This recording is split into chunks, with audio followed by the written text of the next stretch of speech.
പണ്ട് വള്ളുവ നാട്ടിൽ ഒരു സന്ധ്യയ്ക്ക് ഒരു പ്രാകൃത വസ്ത്രധാരിയായ ഒരാൾ ഒരു ശ്മശാനത്തിലേക്ക് കയറിപ്പോയി.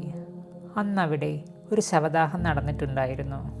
പിറ്റേന്ന് തിരികെ ഇറങ്ങുന്നതിന് മുൻപ് അയാളുടെ ഇടതുകാലിലെ മന്ത് വലതുകാലിലേക്ക് മാറിയിരുന്നു. തലേന്ന് രാത്രി ഭദ്രകാളിയോടും കുറച്ച് ഭൂതപ്രേത പിശാചുക്കളോടും സംസാരിച്ചിരുന്നത് കാരണം അയാൾ കിടക്കാൻ വൈകിയിരുന്നു. അതിൻ്റെ ക്ഷീണം ആ മുഖത്ത് വ്യക്തമാണ്. ആ ക്ഷീണം വച്ച് വേണം ആ കുന്നിന് താഴെ കിടക്കുന്ന കല്ലുരുട്ടി തിരികെ മുകളിലേക്ക് കയറ്റിയിട്ട് വീണ്ടും താഴേക്ക് തള്ളിയിടുവാൻ. എടുത്ത സാധനങ്ങളെല്ലാം എടുത്തെടുത്ത് തന്നെ തിരികെ വയ്ക്കണമെന്നത് അയാളുടെ നിർബന്ധമായിരുന്നു. അദ്ദേഹം സന്ദർശിച്ച എല്ലാ മലകളിലും ഇതേ ആചാരം അനുഷ്ഠിച്ചു പോന്നു. ആ കാലത്ത് അദ്ദേഹത്തെ അറിയാവുന്നവരാരും അയാളുടെ മലകളിൽ ഈ ആചാര ലംഘനത്തിന് ധൈര്യം കാണിച്ചുമില്ല. ഇന്നത്തെ കാലത്തെ വള്ളുവ നാട്ടിൽ, അതായത് ഇന്നത്തെ പാലക്കാട്ടിൽ, നാറാണത്ത് ഭ്രാന്തൻ സന്ദർശിച്ചിരുന്നതായി കരുതുന്ന മലകളുണ്ട്. അവിടെ സന്ദർശിക്കാൻ എത്തുന്നവരാരും അവിടെ നിന്ന് ഒരു ചെറു കല്ലുപോലും തിരികെ കൊണ്ടുപോകാറില്ല. ഇനി ആരെങ്കിലും അത് തെറ്റിച്ചാൽ, ഇല്ല, ആരും തെറ്റിക്കില്ല.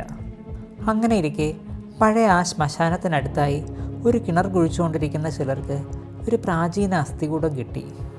അവരവിടുത്തെ പോലീസിനെ വിവരമറിയിച്ചു. സ്ഥലത്തെത്തി അവിടുത്തെ SI പെട്ടെന്ന് തന്നെ ആ കാര്യം ശ്രദ്ധിച്ചു.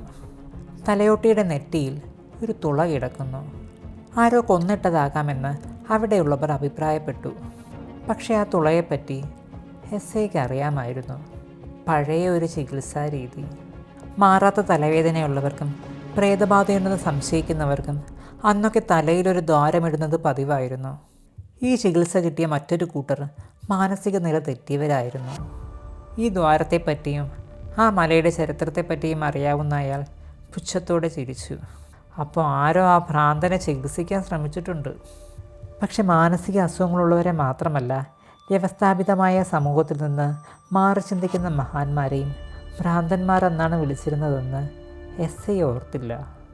അസ്ഥികൂടത്തെ അവിടെ നിന്ന് പരിശോധനയ്ക്ക് മാറ്റാൻ തയ്യാറെടുത്തപ്പോൾ അയാളുടെ അടുത്ത് ആ മലയോരത്തിനടുത്തുള്ള ഒരു മൂപ്പൻ വന്ന് പറഞ്ഞു, പരിശോധനകൾ ആ മലയിൽ വെച്ച് നടത്തുന്നത് തന്നെയാകും നല്ലതെന്ന്.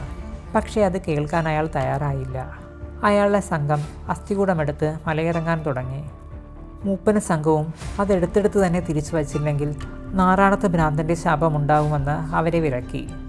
അയാളത് കേൾക്കാതെ മുന്നോട്ട് നടന്നു. സൂര്യാസ്തമയമായിട്ടും അയാൾ ആ മലയിൽ നിന്നെടുത്തത് തിരികെ കൊണ്ടുചെന്ന് വച്ചില്ല. നാറാണത്ത് ഭ്രാന്തൻ്റെ ശാപമാണോ അയാളുടെ ശത്രുക്കൾ ചെയ്തതാണോ എന്നും അറിയില്ല. അസ്ഥികൂടം എടുത്തെടുത്ത് പിറ്റേന്ന് ആ SIയുടെ ബോഡി ഉണ്ടായിരുന്നു. അയാളുടെ നെറ്റിയിൽ ഒരു തുളയും.